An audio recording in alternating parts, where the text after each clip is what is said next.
I'm Wes Benwick. Welcome back to TIA Bank Field at the Tech Coast Conference. This is Tech Talk Live, and that is a mouthful. Joining me today is Mike Madden of Madnetic. Yes. Not Magnetic, Madnetic. I like that little Very play good. on word there. Awesome. You did that right. So let's talk about your company. I know nothing about this company, so this is going to be exciting to learn about. Gotcha. Well, I'm a local video producer and filmmaker here in Jacksonville. I'm involved in the film community. Don't mind that TV. All right. So I'm involved in the film community. I've been both in front of the camera and behind the camera on a number of different projects. Plus, I'm a local video producer with a local company here in Jacksonville, Fanatics. We're based out of Jacksonville. And I'm doing a lot of roving camera work here, helping to produce some video for next year's conference to promote that. So I've got my hands on a lot of things here, and this is kind of a fun little event here. Things that are near and dear to my heart, right? I have this 25-year background in video, so really? I love video. And you know, Jacksonville, right? If you go back to the turn of the 1900s, right? Yeah. It was a major movie capital or movie center, right, for the state. No doubt. If you don't know about Norman Studios over in Old Arlington, it is a great place to go. I'm familiar. I know the folks over there that are involved with that. They just actually got an infusion of cash, $1 million from the city to do help, a museum, right? Yeah. Well, it's to help. I don't want to speak for them, but the museum already exists, but they're desperately in need of some renovations and some upgrades, and it's going to be a great opportunity for them. But it does harken back to Jacksonville's history as a filmmaking cornerstone. We were Hollywood before there was Hollywood. Exactly, so. And now with this Tech Coast Conference, and I was just talking to Dan Davis, right, with the Chamber. Yeah. Right, they're trying to say Jacksonville's poised to be a tech center, right? With all of our military that we have here, those assets, some of the great companies that are here, all of our natural resources. No we doubt. very well may find ourselves to be a tech capital in the near future if they have their say. Totally, and bringing to thread the needle with the filmmaking and video, digital media is a large part of that. It's part of training, it's part of onboarding, it's part of promotion, marketing. So even guys like me, I came out of IT. I started off in IT years ago. So I was in tech management and then stumbled into marketing and got into production, and I've been doing it ever since.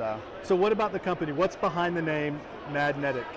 You know what? It was one of those things. I was looking for something that kind of resonated with my own name. When you've got MAD, Mad, as the first three letters of your name, you've got to do something with that. And there's this football coach out there, I don't know if you've ever heard of him, but he came up with, he kind of stole that thunder from me, so I really couldn't do Madden. So I'm like, what can I do that is kind of a play on it? And you know, I was looking for something that kind of was a good play on words, and Magnetic, I was playing around, and Madnetic just sort of dropped in my lap one day, and I went with it. So it's a great name, but I got to ask you a question. I need to be real honest. Do you ever tell people who don't know you that you're related to the Madden family?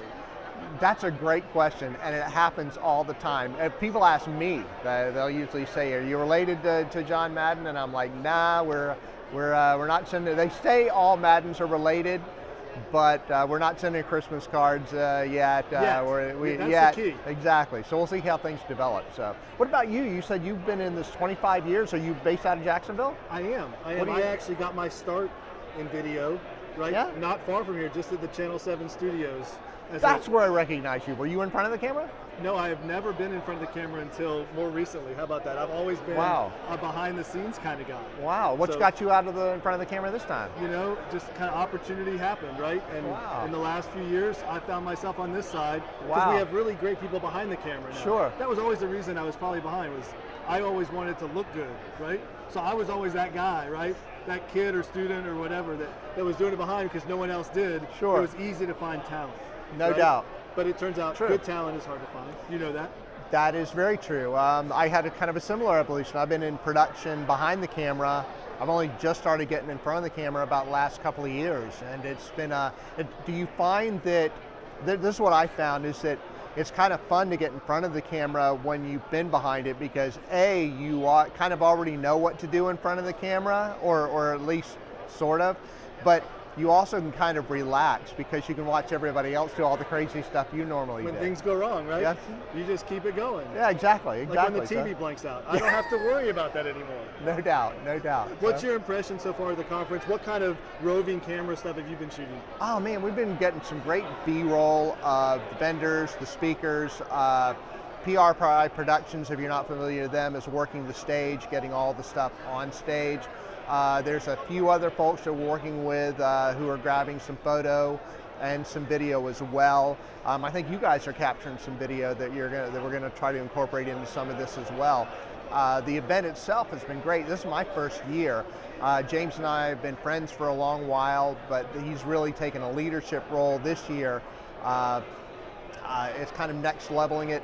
Bringing it to the stadium has been really awesome. I have worked some events at the stadium before.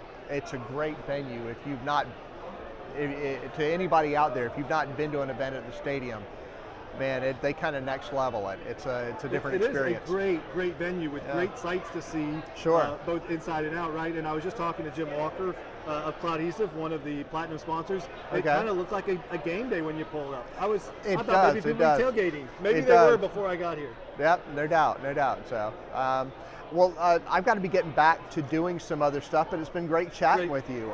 Mike, thank you so much. Thank you, thank you. On behalf of all of us here at the Tech Coast Conference, this is Tech Talk Live. I'm Wes Benwick, and we'll catch you on our next episode.